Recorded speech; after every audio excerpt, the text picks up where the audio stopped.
पूरी दुनिया का सबसे बड़ा और ताकतवर देश कौन सा है? और चाइना और रशिया, जर्मनी, जापान, इजराइल, एक भी भैंस नहीं है कहीं पे, एक भी बंदा वहां भैंस का दूध नहीं पीता।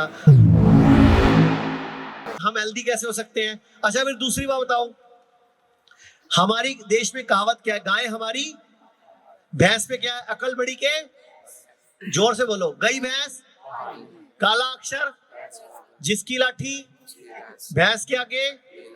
तो सारी कहावतें भैंस पे क्यों है? और वो भी गंदी गंदी। गाय पे एक ही है माँ, तो किसने कहा भैंस का दूध अच्छा है भाई? दूसरी बात, पूरी दुनिया का सबसे बड़ा और ताकतवर देश कौन सा है? और चाइना और रशिया, जर्मनी, जापान, इजराइल, एक भी भैंस नहीं है कहीं पे, एक भी बंदा वहां भैंस का दूध नहीं पीता। अगर भैंस का दूध इतना ही गाढ़ा है, सफेद है, अच्छा है, तो वो पागल है, वो क्यों नहीं पीते? वो कहते हैं भारत वाले पागल है, पी रहे, मरने दो सालों को, हमें क्या है? क्योंकि जब भारत की सरकार ही नहीं मना कर रही, तो फिर हमें भारत में सरकार भी पंगा क्यों नहीं ले रही? भैंस को क्यों नहीं रोक रही है? क्योंकि भारत के लोग पागल है, सरकार को प्याज के मामले में हरा देते हैं, ये दूध बंद कराएंगे तो हमारे को उठा के दूसरे देश पटकाएंगे, तो कहते हैं मरने दो सालों को इन सबको। तो भारत सरकार भी पंगा नहीं ले रही, नहीं तो भैंस का दूध पीना भी जहर पीना है। मेरा सर एक क्वेश्चन है कि अगर अपनी गाय हो, अपनी गाय हो देसी, पहले तो गाय नहीं, देसी गाय, भारतीय गाय। गाय तो जर्सी भी है, एचएफ भी है, अमेरिकन भी है, ऑस्ट्रेलियन भी है, वो दूध नहीं पीना। अच्छा ये एचएफ गाय बनी कैसे है बताओ? ये एचएफ गाय तैयार कैसे हुई है? किससे क्रॉस कराया ये भी बताओ एक बार। वो दूसरे नस्ल के गाय। किस नस्ल से? वो हाइब्रिड नस्ल। नहीं सर, सुअर से। हाइब्रिड गाय तैयार कैसे हुई है पता है? सुअर से तैयार हुई है वो, सुअर की संकर नस्ल चल रही है वो। आप पियो सुअर का दूध, फिर कोई बताता नहीं ना, आप लोगों को मालूम नहीं है इसलिए। आप अभी इधर आओ, वो बता रहे थे कोई घटना, आप अब बता दो। क्या सर? हाँ कोई बात नहीं, सबको पता तो लग जाएगा आपके माध्यम से। एक्चुअली गया तो डॉक्टर ने पहला क्वेश्चन किया कि तुमने कोई आयुर्वेदिक दवा तो नहीं ली। ठीक है। दूसरा क्वेश्चन था कोई पेन किलर तो तुमने नहीं लिया।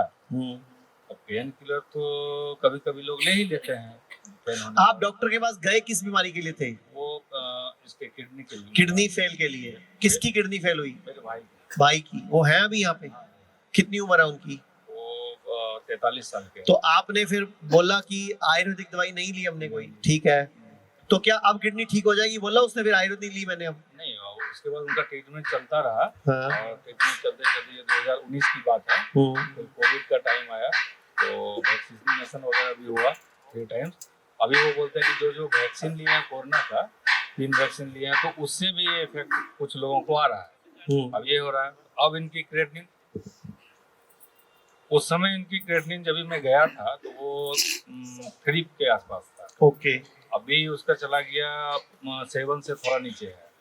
नहीं, वो 3 से 7 उन्हीं के इलाज से हुआ है ना? हाँ। 3 से 2 तो नहीं हुआ, 1 भी नहीं हुआ, यानी कि उनके पास इलाज नहीं है। हुआ था, लेकिन फिर बढ़ गया, उनके पास इलाज नहीं है। मेरे को आज पिछले 3.5 साल हो गए हॉस्पिटल चलाते हुए, एक सिंगल पेशेंट नहीं मिला जिसने बोला हो मैंने मॉडर्न पैथी में इलाज किया और मेरी किडनी ठीक कर दी उन्होंने। एक सिंगल नहीं मिला, एक भी नहीं। अब तो बोल रहे हैं कि आप तैयार हो जाओ इसके लिए, ट्रांसप्लांट के लिए या फिर डायलिसिस के लिए। तो मैंने बोला डायलिसिस तो बहुत गंदा चीज़ है, उसको तो करा नहीं सकते, तो ट्रांसप्लांट के लिए डोनर ढूंढना शुरू कर दो आप। डोनर कहाँ मार्केट में खरीदना है? नहीं, बताया कि अपने रिलेशन में आप मैच कराना शुरू कर दो। फिर आपने ढूंढ लिया? नहीं, तब तक आपका वीडियो देखा तो एक बार विश्वास करके आ गया। आपको पता है जितने मॉडर्नपैथी के डॉक्टर है वो हमें दुश्मनों की तरह देखते हैं अपने। वो कहते हैं हमारे धंधे को यही लोग खराब कर रहे हैं।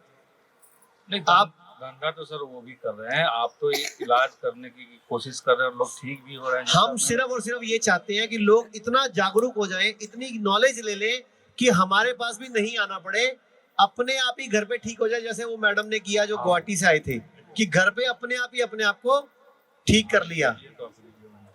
तो हम लोग नहीं चाहते यहाँ भी आओ। यहाँ भी हम तब बुलाते हैं जब मजबूरी होती है, बंदा उस लेवल पे नहीं कर रहा होता तो हम बोलते हैं यहाँ आओ, वरना गाड़ी घर पे ही चल जाती है, और बहुत सारे लोग घर पे ठीक हुए भी हैं।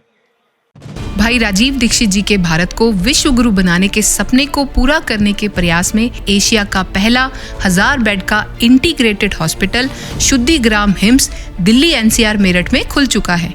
इसके अलावा चंडीगढ़, डेराबसी, नवी मुंबई, लखनऊ, गुरुग्राम, अमृतसर, दिल्ली, लुधियाना और देश के अन्य कई स्थानों पर भी हिम्स अपनी सेवाएं दे रहा है। हर kidney fail patient, liver patient और कैंसर के पेशेंट तक ये वीडियो पहुंचाकर आप भी इस मुहिम का हिस्सा बनिए।